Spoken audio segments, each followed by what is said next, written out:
Hello, good morning, जोहार। मैं संजय और आप देख रहे हैं न्यूज़ झारखंड। चलिए जानते हैं आज की मुख्य 25 बड़ी खबरों को। रामगढ़ में सीएम हेमंत सोरेन का ऐलान, 11 नवंबर को 1932 का खतियान व ओबीसी को 27% आरक्षण देंगे। झारखंड के मुख्यमंत्री हेमंत सोरेन ने शनिवार 5 नवंबर को रामगढ़ जिला में बड़ा ऐलान किया। एक कार्यक्रम में मुख्यमंत्री ने कहा है कि 11 नवंबर को उनकी सरकार राज्य के लोगों को 1932 का खतियान और अन्य पिछड़ा वर्ग ओबीसी को 27% आरक्षण की सौगात देगी। मुख्यमंत्री ने रामगढ़ जिला के रजरप्पा स्टेडियम में कई योजनाओं का ऑनलाइन शिलान्यास व उद्घाटन किया। मुख्यमंत्री ने कहा कि राज्य में महागठबंधन की सरकार 11 नवंबर को विशेष सत्र बुला रही है। इस सत्र में 1932 का खतियान और ओबीसी को 27% आरक्षण देने संबंधित बिल को पास कराया जाएगा। हेमंत सोरेन ने रजरप्पा प्रोजेक्ट स्थित कॉलोनी स्टेडियम में आयोजित जिला स्तरीय आपकी योजना आपकी सरकार आपके द्वार कार्यक्रम में कहा कि पूर्ववर्ती सरकार ने राज्य के लोगों को सिर्फ ठगने का काम किया था। हेमंत सोरेन ने दावा किया है कि उनकी सरकार ने राज्य में अनगिनत विकास कार्य किए हैं। सरकार आपके द्वार कार्यक्रम पूरे राज्य में चलाया जा रहा है। इसमें राज्य भर से अब तक 31 लाख आवेदन प्राप्त हुए हैं। इसमें 20 लाख आवेदनों का निष्पादन ऑन द स्पॉट किया गया है। मुख्यमंत्री हेमंत सोरेन ने रामगढ़ में 302 करोड़ की योजनाओं का किया शिलान्यास व उद्घाटन। मुख्यमंत्री ने स्टेज से ऑनलाइन 302 करोड़ रुपए की 255 योजनाओं का शिलान्यास और उद्घाटन किया। साथ ही सैकड़ों लाभुकों के बीच 119 करोड़ रुपए की परिसंपत्तियों का वितरण किया। उन्होंने केंद्र सरकार पर आरोप लगाया है कि झारखंड की खनिज संपदा की राजस्व राशि 1,36 करोड़ रुपए मांगा तो यहां सीबीआई, ईडी और इनकम टैक्स को भेज दिया। केंद्र इन एजेंसियों से हमें डरा रहा है ताकि झारखंड अपना अधिकार न मांगे। हेमंत सोरेन ने झारखंड की विपक्षी पार्टी पर भी निशाना साधा। कहा है कि राज्य में सिर्फ सरकार के मंत्री और विधायक के यहां छापे पड़ रहे हैं, जैसे विपक्ष के विधायक और नेता दूध के धुले हुए हैं। कार्यक्रम को ग्रामीण एवं पंचायती राज मंत्री आलमगीर आलम, श्रम नियोजन प्रशिक्षण एवं कौशल विकास मंत्री सत्यानंद भोक्ता, रामगढ़ की विधायक ममता देवी, बड़कागांव के विधायक अंबा प्रसाद व रामगढ़ के उपायुक्त माधवी मिश्रा ने भी संबोधित किया। मुख्यमंत्री को समन मामला 2024 तक उलगुलान जारी रखने का ऐलान, केंद्रीय एजेंसियों का दुरुपयोग रोकने के लिए राज्यपाल को ज्ञापन। मुख्यमंत्री हेमंत सोरेन को ईडी समन से आक्रोशित यूपीए शनिवार को पूरे झारखंड में शक्ति प्रदर्शन किया। झारखंड के सत्ताधारी दलों के महागठबंधन ने राज्यव्यापी धरना प्रदर्शन कर 2024 के लोकसभा और विधानसभा चुनाव तक भाजपा के खिलाफ उलगुलान जारी रखने का ऐलान कर दिया। महागठबंधन का धरना प्रदर्शन रांची के जाकिर हुसैन पार्क के पास हुआ। धरना के बाद रांची डीसी के माध्यम से राज्यपाल को ज्ञापन सौंपकर केंद्रीय एजेंसियों का दुरुपयोग रोकने की मांग की गई। झारखंड में आयकर विभाग का छापा, 36 घंटे में 1 करोड़ 26 लाख नकदी बरामद। करोड़ों की आयकर चोरी के मामले में शुक्रवार की सुबह से शुरू आयकर विभाग के छापे में शनिवार की शाम यानी 36 घंटे के भीतर कुल 1 करोड़ 26 लाख रुपए नकदी व भारी मात्रा में बैंकिंग लेन देन, चल अचल संपत्ति आदि से संबंधित दस्तावेजों की बरामदगी हुई है। आयकर विभाग की टीम ने 3 राज्यों के 70 ठिकानों पर एक साथ छापेमारी शुरू की थी। बताया जा रहा है कि रविवार को भी कुछ और ठिकानों पर आयकर का छापा जारी रहेगा। आयकर की यह छापेमारी बेरमो से कांग्रेस के विधायक कुमार जयमंगल उर्फ अनूप सिंह तथा प्रदीप यादव के अलावा लौह अयस्क खनन कारोबारी शाह ब्रदर्स और खनन से जुड़े अधिकारियों व सरकारी ठेकेदारों से जुड़े ठिकानों पर चल रही है, जो रांची, जमशेदपुर, पश्चिमी सिंहभूम, गोड्डा, दुमका, सरायकेला, खारसावा के अलावा पटना व बंगाल में हैं। झारखंड सीएम हेमंत सोरेन का क्या होगा, सोमवार को फैसला सुनाएगा सुप्रीम कोर्ट। मुख्यमंत्री हेमंत सोरेन को लीज आवंटित करने और उनके भाई बसंत सोरेन के करीबियों द्वारा अवैध कमाई को सेल कंपनी में निवेश करने के खिलाफ याचिका सुनवाई योग्य है या नहीं, इस पर सुप्रीम कोर्ट सोमवार को फैसला सुनाएगा। सुप्रीम कोर्ट की चीफ जस्टिस यूयू ललित की अध्यक्षता वाली पीठ ने 17 अगस्त को हेमंत सोरेन और राज्य सरकार की अपील याचिका पर सुनवाई पूरी होने के बाद फैसला सुरक्षित रख लिया था। प्रार्थी शिवशंकर शर्मा ने मुख्यमंत्री हेमंत सोरेन के खिलाफ गलत तरीके से खनन लीज आवंटित कराने और उनके कर्मियों द्वारा सेल कंपनी में निवेश का आरोप लगाते हुए झारखंड हाईकोर्ट में जनहित याचिका दाखिल की है। खबरों में आगे बढ़ने से पहले आपसे रिक्वेस्ट है कि अगर आप चैनल को सब्सक्राइब नहीं किए हैं तो प्लीज चैनल को सब्सक्राइब करके बेल आइकन प्रेस कर दे, जिससे आपको झारखंड की हर छोटी बड़ी खबर का अपडेट आप तक पहुंचता रहे। चलिए बढ़ते हैं खबरों की ओर। धनबाद में बोले मंत्री जगन्नाथ महतो, जब खरीद नहीं सकी तो ईडी आयकर की कार्रवाई से डराना चाह रही है भाजपा। महागठबंधन की सरकार को भाजपा शुरू से ही गिराने की कोशिश कर रही है। विधायकों की खरीद बिक्री की कोशिश की गई, इससे भी बात नहीं बनी तो अब केंद्र की भाजपा सरकार हमारे नेता एवं विधायकों के खिलाफ ईडी का इस्तेमाल कर रही है। इससे हम डरने वाले नहीं हैं। भाजपा को झारखंड की जनता मुंह तोड़ जवाब देगी। यह बातें प्रदेश के शिक्षा मंत्री एवं वरिष्ठ झामुमो नेता जगन्नाथ महतो ने कही। वह शनिवार को यहां रणधीर वर्मा चौक पर झामुमो के प्रदर्शन को संबोधित कर रहे थे। हेमंत सोरेन सरकार के सरकार आपके द्वार कार्यक्रम पर रघुवर दास ने कहा तंज कही। यह बात भारतीय जनता पार्टी भाजपा के राष्ट्रीय उपाध्यक्ष रघुवर दास ने कहा है कि झारखंड में अंधेर नगरी चौपट राजा वाली कहावत चरितार्थ हो रही है। एक और मुख्यमंत्री सरकारी खर्च पर सरकार आपके द्वार चलाने का ढोंग कर रहे हैं, दूसरी और लोगों को सरकारी दफ्तरों के चक्कर काटने के बाद भी योजनाओं का लाभ नहीं मिल पा रहा है। राजस्व कर्मचारियों के विभिन्न मांगों को लेकर चल रही हड़ताल को लेकर हेमंत सरकार के उदासीन रवैया के कारण राज्य के छात्र आम लोग परेशान हैं। झारखंड के पूर्व मुख्यमंत्री श्री दास ने कहा है कि कई मेधावी बच्चे जिनका राज्य और राज्य के बाहर मेडिकल कॉलेज, पॉलिटेक्निक, सरकारी समेत अन्य संस्थानों की मेरिट लिस्ट में नाम आ गया, आवासीय प्रमाण पत्र नहीं बन पाने के कारण उनका नामांकन नहीं हो पा रहा है। उनका भविष्य अंधकारमय होता जा रहा है। इसके साथ ही राज्य के कई गरीब जो इलाज के लिए विभिन्न अस्पतालों में भर्ती हैं, उन्हें सरकारी मदद के लिए आय प्रमाण पत्र बनवाना होता है। हड़ताल के कारण वे भी नहीं बनवा पा रहे हैं। इससे जो है गरीब बेहतर इलाज से भी वंचित हो रहे हैं। इस असंवेदनशील सरकार के कारण गरीबों को पेंशन से भी वंचित होना पड़ रहा है। रघुवर दास ने मुख्यमंत्री हेमंत सोरेन से मांग की है कि राजस्व कर्मचारियों के साथ बैठकर उनकी मांगों पर विचार करें और जल्द से जल्द उनकी समस्याओं का निराकरण कर हड़ताल समाप्त कराएं ताकि आम लोगों के जरूरी काम हो सकें। राष्ट्रपति द्रौपदी मुर्मू लॉन्च करेंगी हेमंत सोरेन सरकार की 4 नई योजनाएं और 3 नीतियां। मुख्यमंत्री हेमंत सोरेन 15 नवंबर को झारखंड राज्य स्थापना दिवस के अवसर पर राजधानी रांची के मोरहाबादी मैदान में आयोजित होने वाले मुख्य समारोह और राष्ट्रपति द्रौपदी मुर्मू के आगमन के सिलसिले में हो रही तैयारियों की समीक्षा की। मुख्यमंत्री ने वरीय अधिकारियों के साथ इस उच्च स्तरीय बैठक में समारोह की मिनट टू मिनट कार्यक्रम की जानकारी ली और अहम निर्देश दिए। उन्होंने कहा है कि सभी तैयारियां साथ समय पूरी की जानी चाहिए। उन्होंने इस मौके पर लाभुकों के बीच परिसंपत्तियों के वितरण के बारे में भी अधिकारियों से जाना। मुख्यमंत्री इस समारोह में सीएम सारथी योजना, गुरुजी क्रेडिट कार्ड योजना, मुख्यमंत्री शिक्षा प्रोत्साहन योजना और एकलव्य स्किल स्कीम योजना का शुभारंभ करेंगे। वही industrial park and logistic policy 2022, electric vehicle policy 2022 और Jharkhand ethanol production promotion policy 2022 को लॉन्च किया जाएगा। मुख्यमंत्री की मौजूदगी में आयोजित उच्च स्तरीय बैठक में मुख्य सचिव सुखदेव सिंह सहित अन्य अधिकारी मौजूद। पंकज मिश्रा समेत 3 की हिरासत अवधि बढ़ी। मनी लॉन्ड्रिंग के आरोप में जेल में बंद मुख्यमंत्री के बरहेट विधायक प्रतिनिधि पंकज मिश्रा, सत्ता के गलियारे में चर्चित नाम प्रेम प्रकाश एवं सहयोगी बच्चू यादव को शनिवार को ईडी कोर्ट में पेशी हुई।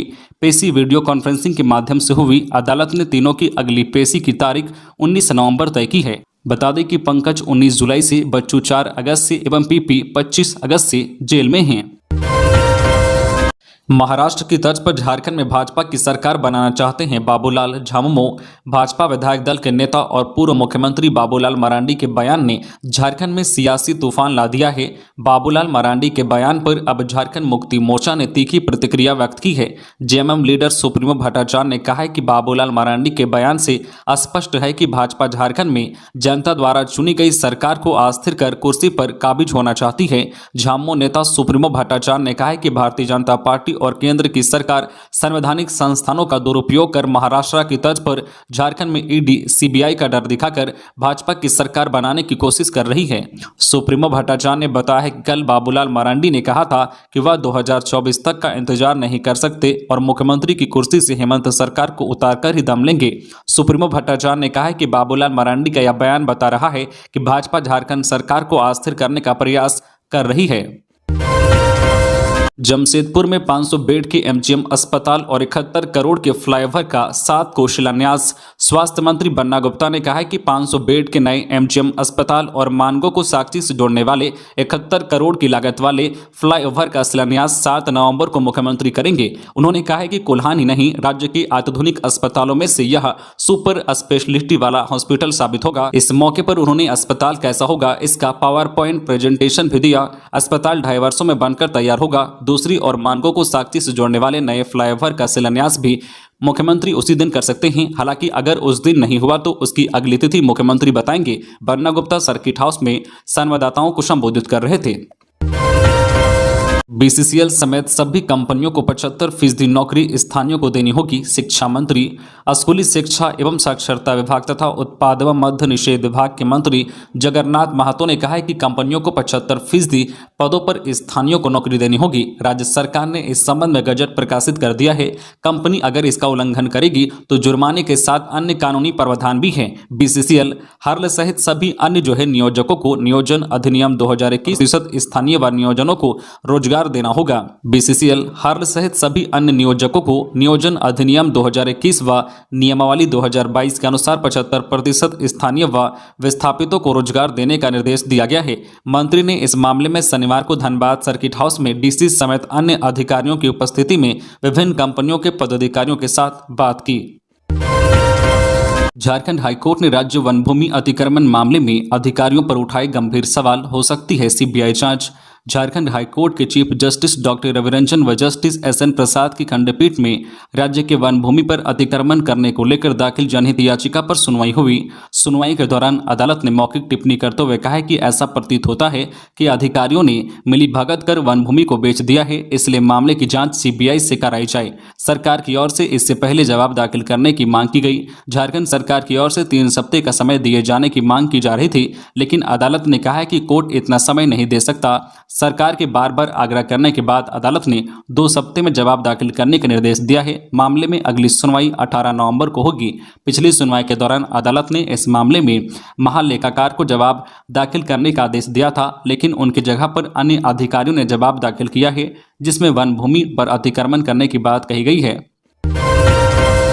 पलामू में कांग्रेस ने निकाली भारत जोड़ो यात्रा। सुबोध कांत साहब बोले, देश में बदलाव होकर रहेगा। कांग्रेस पार्टी ने झारखंड के पलामू में भारत जोड़ो यात्रा निकाली। पूर्व केंद्रीय मंत्री और वरिष्ठ कांग्रेस नेता सुबोध कांत साह ने शनिवार को कहा कि राहुल गांधी की भारत जोड़ो यात्रा से तय हो गया है कि देश बदलाव चाहता है, इस बार बदलाव होकर रहेगा। वही झारखंड प्रदेश कांग्रेस अध्यक्ष राजेश ठाकुर ने कहा है कि राहुल गांधी देश का भविष्य हैं। भारत जोड़ो यात्रा के माध्यम से उन्होंने साबित कर दिया है कि उनमें नेतृत्व की क्षमता है। गिरिडीह में संदिग्ध हालत में विवाहित की मौत, भाभी पर लगाया हत्या का आरोप। जिले के बेंगाबाद थाना क्षेत्र के वनहदी गांव में शनिवार को संदिग्ध हालत में एक विवाहित शिवा कुमारी 25 वर्षीय की मौत हो गई। उसके पति मोंटी कुमार यादव ने भाभी पर गला दबाकर हत्या करने का आरोप लगाया है। मोंटी कुमार यादव ने पुलिस को बताया है कि वह जो ड्राई इलेक्ट्रिक नामक कंपनी में काम करता है। कंपनी में काम करने के दौरान ही भाभी आरती देवी ने सुबह 11 बजे करीब सूचना दी कि पत्नी ने गले में फंदा लगाकर आत्महत्या करने की कोशिश की है। गाँव वालों के सहयोग से शिवा को फंदे से उतारकर सदर अस्पताल ला गया। सदर अस्पताल में डॉक्टर ने महिला को मृत घोषित कर दिया। इस संबंध में नगर पुलिस ने बताया है कि मामले की जांच की जा रही है। विधायकों के घर 30 घंटे से अधिक की छापेमारी पर भड़का झामुमो। कहा, झारखंड से बाहर नहीं निकलने देंगे कोयला लोहा।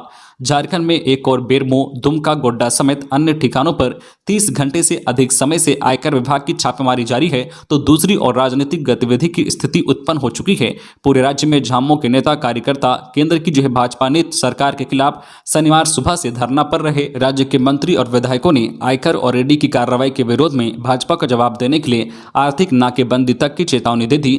दुमका में झामुमो के नेताओं और कार्यकर्ताओं ने केंद्र सरकार के विरोध में शिकारीपाड़ा विधायक नलिन सोरेन की अगुवाई में पुराने समाहरणालय परिसर में धरना दिया। दोपहर बाद सभा को संबोधित करते हुए विधायक ने कहा कि अगर भाजपा को जवाब देने के लिए जरूरत पड़ी तो आर्थिक नाकेबंदी तक की जाएगी। गोविंदपुर के सीओ पर बालू तस्करों ने किया जानलेवा हमला। धनबाद जिला के बरवाडा थाना क्षेत्र के उग्रवाद प्रभावित तिलैया गांव में बालू तस्करों ने गोविंदपुर के अंचल अधिकारी पर हमला कर दिया। शुक्रवार देर रात अवैध बालू लदे वाहनों को पकड़ने गए गोविंदपुर सीओ रामजी वर्मा पर अवैध बालू तस्करों, वाहन चालकों व मालिकों ने जानलेवा हमला कर दिया। हमले में सीओ बाल बाल बच गए। अपने चालक की तिलैया स्थित ससुराल में छिपकर उन्होंने जान बचाई। तस्करों ने सीओ के बॉडीगार्ड से भी मारपीट की। सूचना पर बरवाडा पुलिस पहुंची और सीओ को तस्करों के चंगुल से सुरक्षित बाहर निकाला। घटना में सीओ का सरकारी वाहन क्षतिग्रस्त हो गया है। राजद नेता हत्याकांड का मुख्य अभियुक्त झारखंड से गिरफ्तार, 2.5 साल से थी तलाश। गिरिडीह पुलिस ने जिले में हुए राजद नेता कैलाश यादव हत्याकांड में सफलता हासिल की है। पुलिस ने इस केस में मुख्य अभियुक्त मुकेश राय को बेंगाबाद से गिरफ्तार कर जेल भेज दिया है। बेंगाबाद थाना क्षेत्र के मोतीलेदा निवासी और राजद नेता कैलाश यादव की हत्या राजेश राय और मुकेश राय ने अन्य अपराधियों के साथ मिलकर करीब 2.5 साल पहले की थी। इस घटना को लेकर बेंगाबाद थाना में प्राथमिकी दर्ज कराई गई थी, जिसमें 6 लोग को नामजद अभियुक्त बनाया गया था। इस कांड में मुख्य अभियुक्त राजेश राय सहित 3 अभियुक्तों को गिरफ्तार कर जेल पहले ही जेल भेज चुकी है। माओवादियों के ब्लैक डे पर पुलिस अलर्ट, नक्सलियों की तलाश में एसपी ने चलाया ऑपरेशन।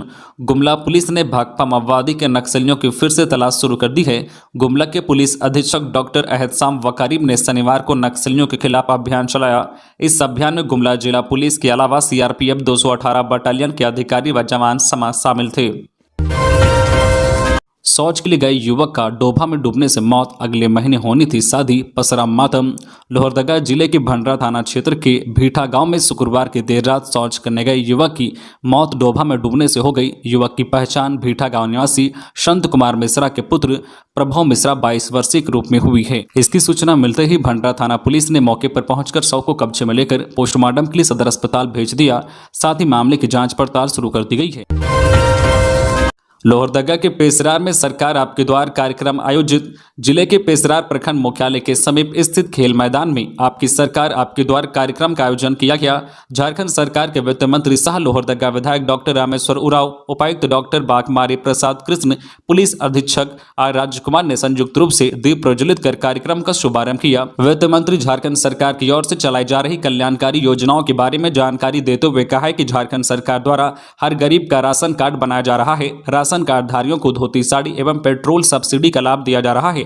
उन्होंने पेशरार में नेटवर्क की समस्या रखे जाने पर कहा है कि पेशरार में टावर लगाने का कार्य चल रहा है। पेशरार में 2G से 4G नेटवर्क जल्द ही शुरू किया जाएगा। धनबाद से हवाई सेवा शुरू करने की फिर जगी आस। धनबाद में हवाई सेवा शुरू होने की आस एक बार फिर जगी है। पूर्व पार्षद निर्मल कुमार मुखर्जी के प्रयास के बाद यह आस जगी है। उन्होंने धनबाद में हवाई सेवा शुरू करने के लिए पीएमओ को पत्र लिखा था। पीएमओ की ओर से पत्र को केंद्रीय आवासन एवं शहरी कार्य मंत्रालय को भेजा गया था। इसके बाद ही सुगबुगाहट शुरू हुई है। निर्मल मुखर्जी के अगस्त माह में लिखे गए पत्र को आधार बनाकर धनबाद में जमीन की उपलब्धता, आधारभूत संरचना तथा अन्य सुविधाओं की अद्यतन जानकारी भी मांगी गई है। इसकी जानकारी केंद्रीय आवासन नगर विकास विभाग के सेक्शन ऑफिसर संचारी बनर्जी ने पत्र लिखकर निर्मल बनर्जी को दी है। कार्मिक विभाग प्रधान सचिव वंदना दादेल का फेक प्रोफाइल बनाकर ठगी का प्रयास। बड़े अधिकारियों, मंत्रियों और नेताओं की प्रोफाइल फोटो गायब कर फर्जी प्रोफाइल बनाकर उनके कन्या अधिकारियों के साथ ठगी का धंधा झारखंड में जोर शोर से चल रहा है। ताजा मामला कार्मिक प्रशासनिक सुधार और राज्य भाषा विभाग की प्रधान सचिव वंदना दादेल से जुड़ा हुआ है। वंदना दादेल के व्हाट्सएप प्रोफाइल फोटो का प्रयोग कर किसी अज्ञात शख्स के द्वारा ठगी की कोशिश की जा रही है। कार्मिक प्रशासनिक सुधार एवं राज्य भाषा विभाग के प्रधान सचिव के प्रधान आप्त सचिव संजय चुहे पारासर ने मामले को लेकर रांची के धुरवा थाने में फर्जी प्रोफाइल मामले में एफआईआर दर्ज कराई है। तो ये थी आज की झारखंड की टॉप बड़ी खबरें। इसी तरह झारखंड की हर छोटी बड़ी खबर देखने के लिए आप हमारे चैनल न्यूज झारखंड चैनल को सब्सक्राइब करके बेल आइकन प्रेस कर दीजिए, जिससे आपको झारखंड की हर छोटी बड़ी खबर का अपडेट आप तक पहुंचता रहे। तो आज के लिए बस इतना ही, हमें दीजिए इजाजत, फिर मिलते हैं नेक्स्ट न्यूज में।